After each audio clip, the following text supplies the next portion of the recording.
Alright, so we got the Cincinnati Bengals mock draft coming up. So I'm just gonna take a look at what they've done in free agency and see what their needs are, and then we're just gonna get straight into the draft and get on with it. Their probably big move this offseason was Trey Hendrickson with a 4-year, $60 million contract, 15 a year. It is quite risky because he only really had 1 year of production with New Orleans, but it was very good, and but it is a lot of money. I would have maybe Carl Lawson got less money. He got 45 million for 3 years, and he could be better than Hendrickson, but Hendrickson's still young. Also, same with Carl Lawson, and has a lot of potential, and I feel like it's a good scheme for him to go to. So yeah, I like that. They lost William Jackson, who was their best corner, but then they replaced him with Jacoby Owuzie and Mike Hilton. Mike Hilton, that's a very good deal for him. 4 years, 24 million, 6 a year. That is very decent for one of the best slot corners in the league. And then Jacoby Owuzie, he's kind of just a solid corner, nothing special. They've gone for 3 years, 21, so also pretty decent. They got Riley Reef from the Vikings, who's quite an old player, but you need to protect Joe Burrow, and he can be a pretty decent left tackle for you. So that's 7 million. Then they got Ogunjobi from the Browns, who's a pretty good defensive tackle. So they kind of improved that interior because they let go of Geno Atkins, I think. Yeah, I'm pretty sure they did that, or they're gonna do it. It's one of those. But then they kind of just get a better player who's younger. It's only a 1 year contract, but it really helped that. Lost AJ Green, not really that big. Re-signed Samaje Perry in 2 years. He's kind of just a backup. Lost John Ross, Randy Bullock, but they re-signed Kevin Hubbard 1 year, their punter. Pretty good punter. But he's very old. So they still got some free agents that they haven't signed. They lost BJ Finney, like Mike Thomas and stuff, who's kind of like a special teamer. Atkins, that's too big to turn, but they haven't done anything yet. So yeah, Bobby Hart, I think they cut him, if I believe. Sean Williams probably gone also, if they can maybe get him back for cheap. And Mackenzie Alexander, he's probably gone because he was their slot corner, but then they brought in Mike Hilton, so yeah, they probably don't need to keep him. Alex Harrison, I'm pretty sure he went to the Texans, if I believe. Josh Bynes, yeah, he's a pretty good linebacker, kind of like that leader in the middle. Not as good as he was, but kind of has that veteran experience stuff. And then you got got Covington and Daniels, who are kind of just run stoppers. Same with Marcus Hunt, who's all right. Yeah, then just a lot of depth players. They probably could bring back a few of those because they got a lot of money. So draft, definitely looking O-line, maybe more weapons, defense.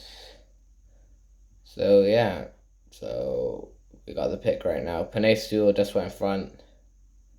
So Trey, not quarterback definitely. Kyle Pitts, Jalen Waddle, Patrick Surtain.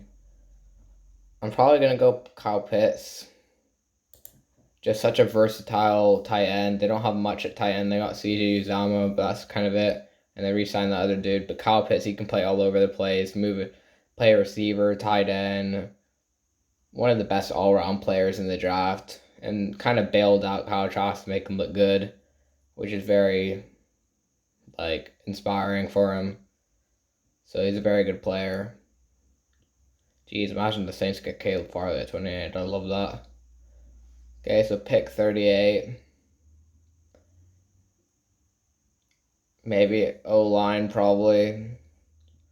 Radunes and Eichenberger here. Interior definitely is more of a need. Creed Humphrey, Wyatt Davis. I don't mind Creed Humphrey, but I think Wyatt Davis is probably the best player you can get there for your interior. which just isn't that good. Like, he can even play center, probably. Can just play that interior and be very solid for you in that position, which they really need very badly. So, yeah. You're kind of just filling the niche. You need to protect Joe Burrow, and then that could be very good. So you get your weapon, then you get your protection. Could use another tackle maybe later on. I could do that. But yeah, so maybe defense this time, or just who's available. Yeah. Jabril Cox would be nice, but they went a lot of linebackers last year. Safety isn't a need. Interior D-line, probably still a bit of a need. I mean, they could use more pass rush, but there's not really much there. Title guy is pretty intriguing. I don't know if QB is on their needs. It's kind of mad. It's kind of crazy. Receiver, Donnie Brown, Amon-Ra St. Brown, Tylan Wallace. I think I might choose between one of these. So they got Boyd in the slot. They still got Auden Tate, who's a good red zone threat. And T. Higgins on the outside. They probably need some speed. But I think Donnie Brown would be very good at this position. Another speed threat. You lost Don Brown, who kind of was your speed threat. And Donnie Brown could come in, be a good threat for the offense and kind of spread the field. It's a good player for them there at that position. It's getting more weapons. You got 2 really good weapons already. So yeah. Pick 111 is coming up. Let's see. Who they drafted there? Who's available? Running back later in the draft, maybe. Could be an option. Interior, I probably want to go with. Liam McNeil, I really like, and if they can get him here, I think that is just a steal. So, Liam McNeil, NC State, very good nose tackle, can immediately start for them. Great run stopper, can even rush the passer at points. Just such a dynamic player on that interior defensive line. And can be a really good rotational piece there, and probably turn out to be a pretty good player in the future. Has a lot of potential. That's good for them. Trey Brown, he's probably not going to fall. Wait. Or Darius Williams. Probably like that. If you date Trey Brown. What? Right before. That's fantastic, isn't it? Love that. Love that for me.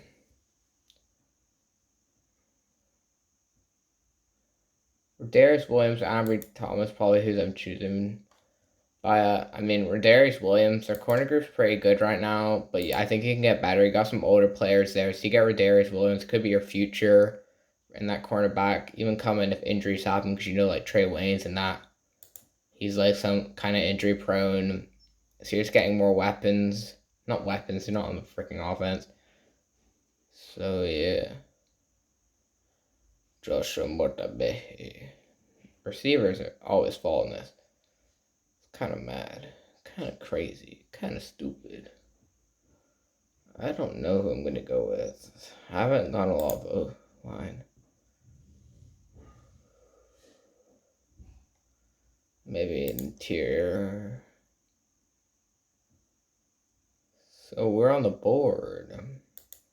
I probably need to go with somebody on the offensive line. I've kind of forgot about that, not gonna lie. Ooh, it's just who has potential. I think Alaric Jackson has potential, but he's quite small. But I think he has a lot of flexibility, so I'm just gonna go for Alaric Jackson, who's kind of just good value, I guess, in the 6th round, and could turn into something. So yeah, we've got another pick coming up.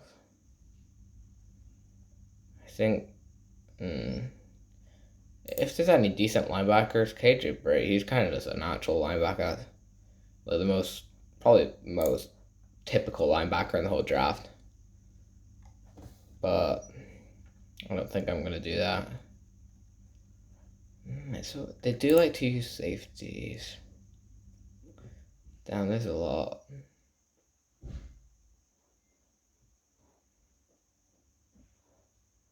But I think at this point I'm just going to go for Jamin Sherwood.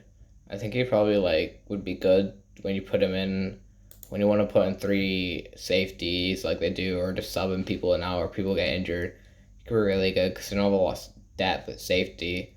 So you can just put him in and kind of just play straight away and be very solid.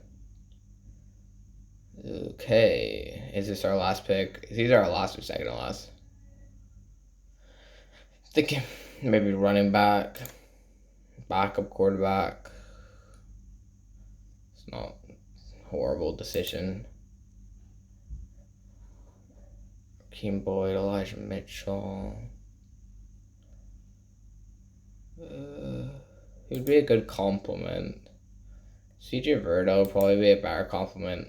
I don't know if they took back Giovanni Bernard, but they re-signed. Yeah, I don't know. I feel like their run back's not that bad. They got Joe Mixon back. But I think I'm just going to get a good backup. I'm going to get Felipe Franks to back up Joe Burrow, because Joe Burrow might not be able to start straight away. And Felipe Franks, he's got an amazing arm. He can fling that ball. You can put him in sub packages. He's also athletic, so he can run. Maybe you want to throw the ball 100 yards. Joe Burrow's not the best deep threat, with the ball, so I like that.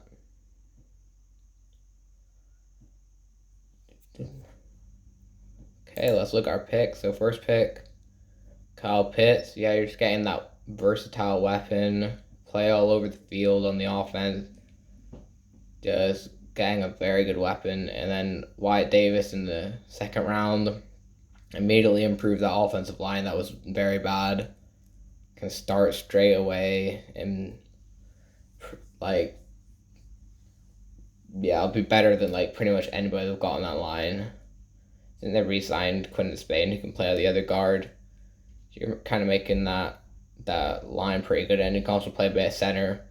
And then Dami Brown, who does a deep threat, be very good in shot plays. You want to send them deep, also a pretty good route runner. So you're just getting more speed threats because they don't have really much speed at the receiver now after that. But now they've got Kyle Pitts and Dami Brown who can both run. And then you get Liam McNeil, you get your nose tackle. That means you don't need to bring back Mike Daniels and stuff. And he can start straight away and can even rush the passer and is a very good run stopper. And then I got Rodarius Williams, who can just be a very solid backup cornerback. Has a lot of potential, also could be turned into something, so. And they just need more depth, so I like that. And then Alaric Jackson, he could with the people they have at their O-line, he could probably be a good backup tackle if somebody gets injured. Because, he could turn into something. If they find he's special or something, you could replace Riley Reef, who's very old, so he's probably not going to play for very long. So you just get Alaric Jackson. Hopefully he turns into something. Then Jamin Sherwood, the safety out of Auburn. You're just getting more depth in that safety position. He was pretty good at Auburn. Had a lot of ups and downs though. I think he's pretty small, I believe. No, 6'2", he's pretty big, 220. Yeah, I could kind of play in that safety linebacker kind of role. So yeah, and then I got Felipe Franks, who could just be a pretty solid backup quarterback because Joe Burrow, he had that horrific injury and might not even be able to start straight away. So if he doesn't, then you can just put in Felipe Franks and he can sling that ball. But he is very raw, so you don't know if you want to start him straight away. But again, you can just put him in for certain plays and he can just be very solid. So that's the Cincinnati Bengals overall. I liked it. They had quite a lot of picks. So 3 under the top 100, 1 at 111. So just getting a lot of value immediately, improving your team. So yeah, and I've got the Ravens next, and that's the last one for the AFC North. So bye, my dude.